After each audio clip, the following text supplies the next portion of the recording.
मूसलाधार वर्षा से सड़कें जलमग्न थी। कीचड़ भरे रास्ते पर एक वृद्ध साधु निर्लिप्त भाव से मस्ती में गुनगुनाता हुआ चला जा रहा था। संसार की भागदौड़ से परे उसका मन केवल प्रभु स्मरण में रमा हुआ था। रास्ते में उसे एक मिठाई की दुकान दिखाई दी। भट्टी पर एक कड़ाही में दूध उफन रहा था और भट्टी की लौ और साथ में दूसरी में गर्मा गर्म जलेबियां भी तल रही थी। साधु कुछ क्षण ठिठक गया। उसकी सरल दृष्टि उस भट्टी की लौ पर उबलते हुए दूध को निहारने लगी। दुकानदार बड़ा ही नेकदिल इंसान था। उसने बिना कुछ कहे उसे एक प्याला गर्म दूध और कुछ जलेबियां साधु को प्रेम पूर्वक दे दी। साधु ने प्रेम से प्रसाद ग्रहण किया। दोनों हाथ आकाश की ओर उठाकर हलवाई के लिए प्रार्थना की और प्रसन्न होकर आगे बढ़ गया। पेट भर जाने के बाद वह और निश्चित होकर चलने लगा। कीचड़ भरे पानी में उसके कदम पड़ते तो छींटे पड़ते। उसे इस बात का बिल्कुल भी आभास नहीं था कि उसके पीछे एक नवविवाहित दंपत्ति भी उसी रास्ते से वर्षा से बसते हुए चला आ रहा है।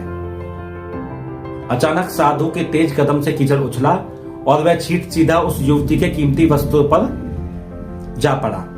उसके सुंदर कपड़े कीचड़ से गंदे हो गए।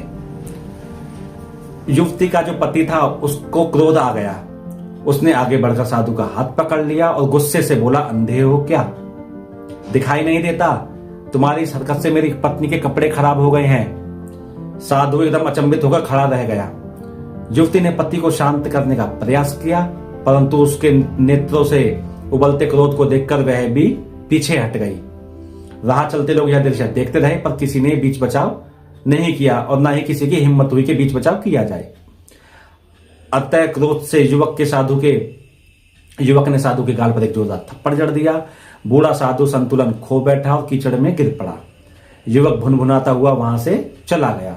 साधु ने कीचड़ से उठते हुए आकाश की ओर देखा। मंद स्वर में मुस्कुराकर कहा, वहां मेरे भगवान, कभी गरम दूध जलेबी और कभी गरम थप्पड़, पर जो भी तू दे वह मुझे स्वीकार है। कुछ ही देर बाद वह दंपत्ति अपने घर पहुंचा। सीढ़ियां बारिश से के पानी से फिसलन भरी हो चुकी थी। जैसे ही युवक ने चाबी निकालकर ऊपर चढ़ने लगा, अचानक उसका पैर फिसल गया और वह सीढ़ियों से नीचे गिर गया। सिर में गहरी चोट लगी और ज्यादा खून निकलने के कारण वहीं पर उसकी मृत्यु हो गई। अब मृत्यु हो गई तो भैया पास पड़ोस में खलबली मच गई। कुछ लोगों ने दूर से आते साधु को देखा और कानाफूसी करने लगे। निश्चित ही साधु ने थप्पड़ खाने के बाद उसे श्राप दिया होगा, नहीं तो इतना नौजवानियों अचानक कैसे मर सकता है। कुछ युवक साधु को घेर कर बोले, आप कैसे भगवान के भक्त हैं, जरा सी बात पर आप श्राप दे देते हो। साधु ने शांत स्वर में कहा, भगवान की कसम मैंने उसे कोई श्राप नहीं दिया। एक युवक बोला, फिर वह यूं कैसे मर गया? साधु ने पूछा, क्या यहाँ कोई चश्मदीद गवाह है? एक युवक आगे आया। साधु ने पूछा, क्या कीचड़ मेरे कारण युवती के कपड़ों पर पड़ा? वह बोला, नहीं, केवल उसकी पत्नी के कपड़े गंदे हुए थे। साधु ने मुस्कुराकर पूछा, तो फिर उसने मुझे क्यों मारा? उत्तर मिला, क्योंकि वह अपनी पत्नी से बहुत प्रेम करता था और यह वह सहन नहीं कर सका कि उसके वस्त्र खराब हों।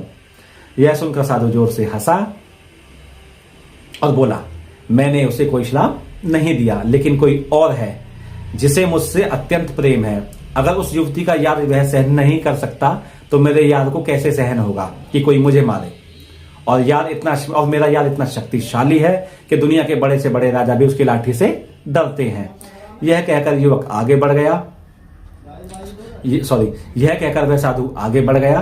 परमात्मा की लाठी दिखाई नहीं देती, लेकिन आवाज भी नहीं करती, और जब पड़ती है तो दर्द बहुत गहरा देती है। जय श्री कृष्ण। राधे राधे।